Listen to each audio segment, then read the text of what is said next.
TV Média, aimez, partagez et abonnez-vous. Les forces armées de la République démocratique du Congo dénoncent avec véhémence le comportement va-t-en-guerre affiché au Nord Kivu par l'armée rwandaise et ses supplétifs du M23. Pendant que tous les observateurs épris de paix s'attendent au respect strict des accords et engagements de Nairobi et de Luanda par les terroristes RDF M23, comme le font les FARDC, l'on assiste à des mouvements des troupes RDF M23 ainsi que de leurs recrues qui viennent de terminer la formation au Rwanda et à Tchanzu pour réoccuper leurs anciennes positions à Kibumba et à Rugari où ils ont installé leur quartier général avancé, et ce, dans le secteur sous contrôle de la force de l'EAC. L'objectif de ce redéploiement est d'attaquer la ville de Goma et d'accentuer de ce fait la crise humanitaire et l'insécurité. Les forces armées de la République démocratique du Congo prennent à témoin la communauté nationale et internationale, la MONUSCO, différents mécanismes de vérification et la force régionale de l'EAC afin que ce mouvement terroriste respecte les accords et engagements de Nairobi et de Luanda.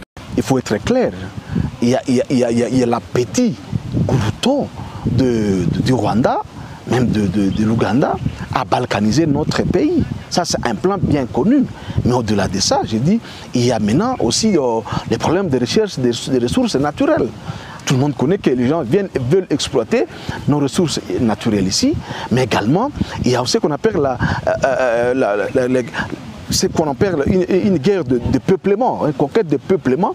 On veut nous amener des populations, en tout cas qui viennent du Rwanda, pour venir exploiter nos terres. Je me rappelle en 2012, quand les métros avaient commencé, ils avaient pris Bunagana et ils avaient avancé.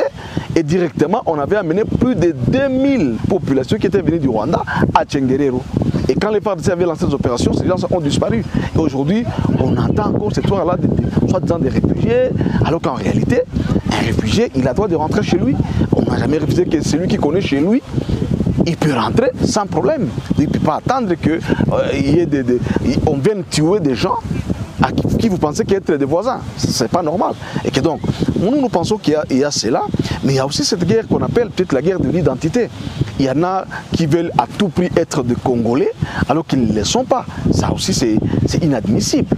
Et que donc, au vu de tout ce qu'il y a ce plan-là de balkanisation. Vous avez suivi le discours du président rwandais au Bénin qui a dit qu'il avait des terres au Congo. J'imagine, quelles sont ces terres au Congo? Est-ce que c'est ça qu'ils viennent chercher au Congo? Ben écoutez, je crois que ce sont là les quelques causes de la guerre, mais je peux vous dire que les populations congolaises n'accepteront pas ce plan.